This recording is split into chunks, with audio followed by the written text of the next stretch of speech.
Claire, and this is my final digital media project for English 309 with Professor Timothy Johnson.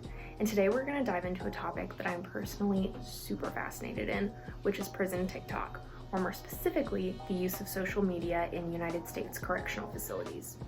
But before we dive into the real content of the video, I want to preface by saying a few things. First of all, whenever I refer to correctional facilities, I'm talking about any government or non-government owned, abolished private prisons, jail, prison, or other facility meant to house people who have committed some sort of crime in the United States. All of the people shown in the videos that I'm including in this presentation, the TikToks, any sort of social media posts, are innocent until proven guilty in a court of law. Additionally, I also want to say, before we start talking about some of these heavier topics, that people in jail are still people. They still deserve compassion and have the right to adequate food, housing, and basic necessities that any other person would deserve.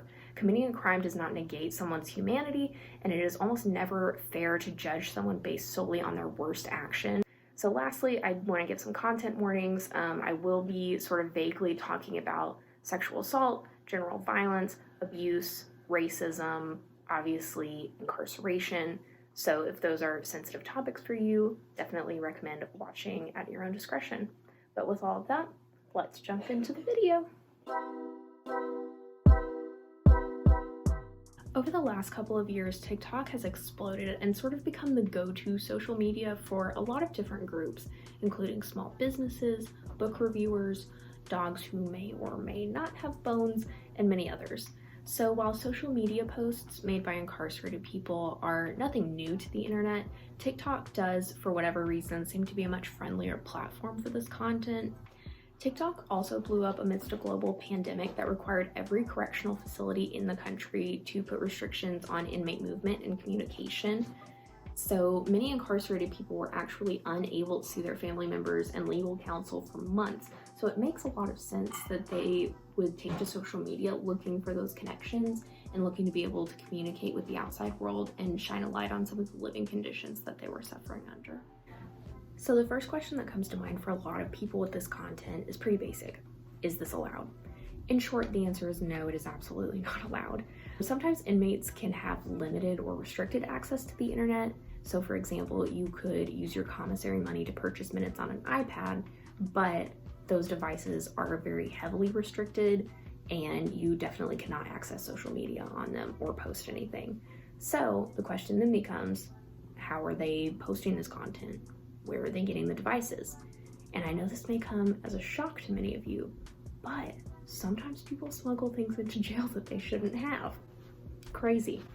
But what was genuinely shocking to me was that in 2010, almost 9,000 contraband cell phones were discovered in California correctional facilities. And that was 11 years ago and in one state. So there's no telling how many are circulating through jails and prisons in the United States right now. What may surprise you even more is that a 2018 survey actually found that the vast majority of contraband smuggled into correctional facilities comes from staff, rather than, as you might expect, family visits or inmates bringing things in themselves. Lower security facilities like county jails are simply unable to fund stronger security measures that would sort of root these things out, and officers often make money selling drugs, phones, and other contraband to inmates. It seems that law enforcement, psychologists, and the general public all have very conflicting opinions on this type of content and whether or not it should be posted. So there are definitely pros and cons for incarcerated people having access to social media, and I think it's a really reductive way to look at it whenever it's just, is this right or is this wrong? There's definitely a lot more nuance to the situation, and I'm hoping that that's what we're going to really explore today in this video. So let's dig into some of these arguments and explore the benefits and drawbacks of prison TikTok.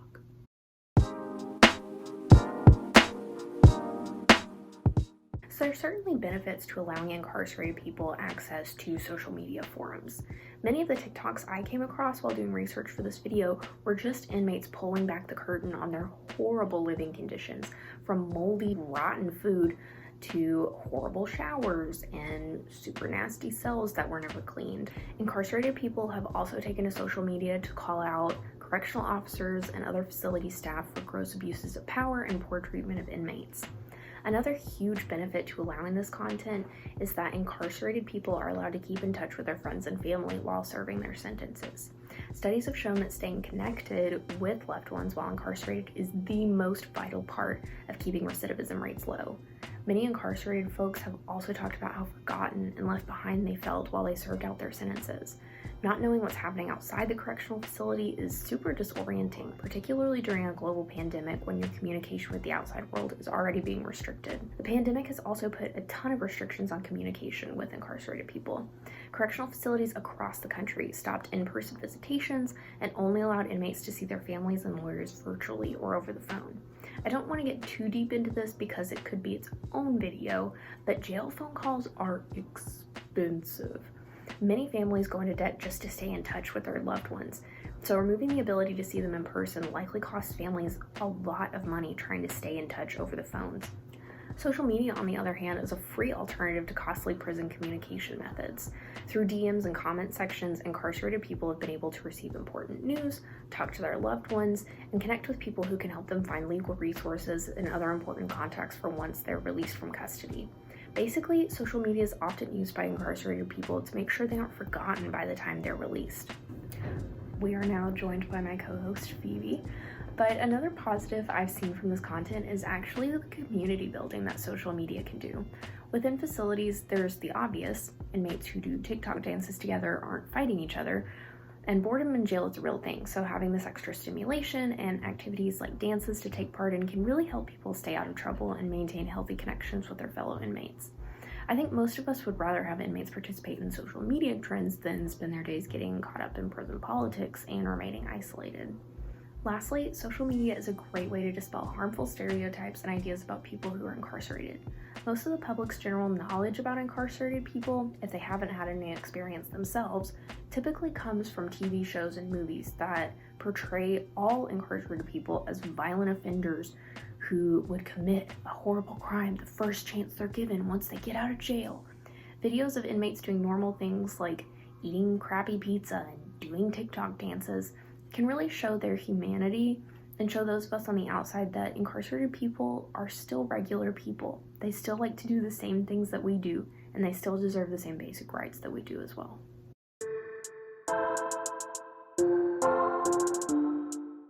So let's talk about the cons of this content. What's wrong with it? Like I said, there are obvious security issues here. Seeing the inside of a jail and the inner workings of a facility's schedule, floor plan, and security protocols can help other people try to smuggle in contraband or escape the jail in the future. Additionally, there are security risks whenever inmates on separate floors are able to communicate with each other and pass information back and forth easily. Another problem that a lot of people see with allowing incarcerated people access to social media is the fact that their victims may stumble across this content. Imagine if, as a victim of a violent crime, you're scrolling through TikTok and come across your abuser doing get ready with me videos and dances with their fellow inmates. This is a problem that victims and their families are already grappling with too. A convicted murderer in Tennessee actually posted a picture of himself holding a wad of cash to his public Facebook page from jail. The family of the victim was obviously distressed by this, saying that they could never communicate with their child again, but their child's murderer was able to communicate with anyone they wanted to on social media. In general, a lot of people also just don't think that prison should be a fun place. In a punishment-focused justice system, jails are primarily meant to remove unwanted people from society, not in my opinion. Allowing these people to be part of the digital society and community sort of negates that purpose in a lot of people's minds. There's also the risk that some offenders could use social media to harass and threaten their victims or people who testify against them in court. Lastly, personal devices and social media accounts present an uncertain amount of danger and risk to correctional facilities. Incarcerated people are notorious for finding creative ways to get around security measures and evade facility rules, so there's no telling what they'll come up with if this practice is allowed to continue.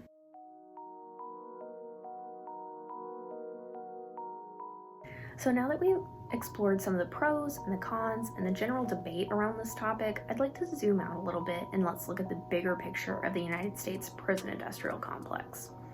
The United States has the largest prison population in the entire world and the highest per capita rate of incarceration in the entire world. For every 100,000 people in this country, nearly 700 of them live in jail.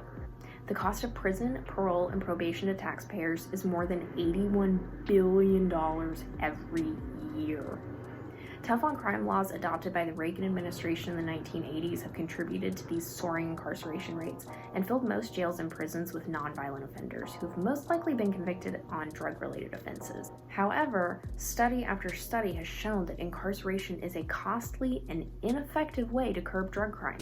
In fact, a 2014 study actually found that the war on drugs and tough crime policies completely failed to rehabilitate offenders, and many were worse off when released than they were before being convicted. Rehabilitation programs are a much more effective way to treat drug addiction and actually cost less than incarcerating people for drug-related offenses. The United States also disproportionately incarcerates Black people and other people of color, a trend with historical ties leading all the way back to slavery. After slavery was abolished in the 1860s, the United States continued to exploit Black labor by targeting Black communities and arresting mostly Black men for minor offenses and then forcing them to work on farms or in other difficult jobs for pennies on the dollar. Hillary Clinton actually wrote about the use of prison labor in her 1996 memoir about her time as the First Lady of Arkansas. She wrote that using prison labor in the governor's mansion was a time-honored tradition and that most of the inmates working in her literal home were Black incarcerated men. Arkansas, Georgia, Texas, and several other states actually don't have any rules that require facilities to pay incarcerated people for their labor. In fact, Kentucky currently pays inmates 13 cents an hour for extremely difficult and sometimes dangerous work. So make no mistake, this is modern slavery. Many American correctional facilities are now also privately owned and contract out services like food, phones, uniforms, and healthcare to other private companies that are very loosely regulated. Prisons are being operated as for-profit businesses that choose to cut costs on things like quality food and clothing for inmates to give their CEOs bigger bonuses. It's also important to note that being incarcerated in the United States is an inherently traumatic and isolating experience for many people. The poor conditions I briefly touched on earlier in this video really only scratch the surface of the inadequacies and horrible conditions that people are currently living in. Like I also talked about earlier, being incarcerated during the pandemic specifically has further isolated inmates and restricted their movement and communication with the outside world. Social media is a way for these people to keep in contact with their loved ones and show the horrifying conditions they're being forced to endure on a daily basis in the hopes that someone will notice and do something about it.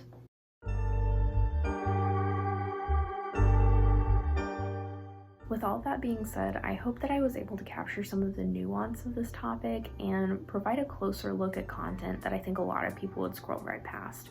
This obviously isn't a black and white issue with a right or wrong answer that's going to be solved immediately, but I think it's important to continue having these conversations and continue watching this content. That way we can speak up about the injustices that are happening. There's so much more information and so many more stories that I would love to share. But if you are interested in getting that extra information on the U.S. prison industrial complex or any of the other issues that I discussed in this video, I'll be sure to include some reputable sources and links down below in the description box as well. If you're interested in doing more than just research, I also highly recommend actually talking to people who've been incarcerated or who are currently incarcerated. You can obviously find social media accounts like the TikToks that I've shown where public comments and messages are allowed, but I also strongly encourage anyone who feels comfortable to get a pen pal, write an inmate. I would also like to dedicate this video to my pen pal, Rick, who has been incredibly kind and open with me about his experiences with being incarcerated for more than 40 years. Unfortunately, Rick passed away last summer, but I want to keep sharing his story and advocating for people like him. Thank you so much for watching, and I hope that I was able to provide a little more information for your day.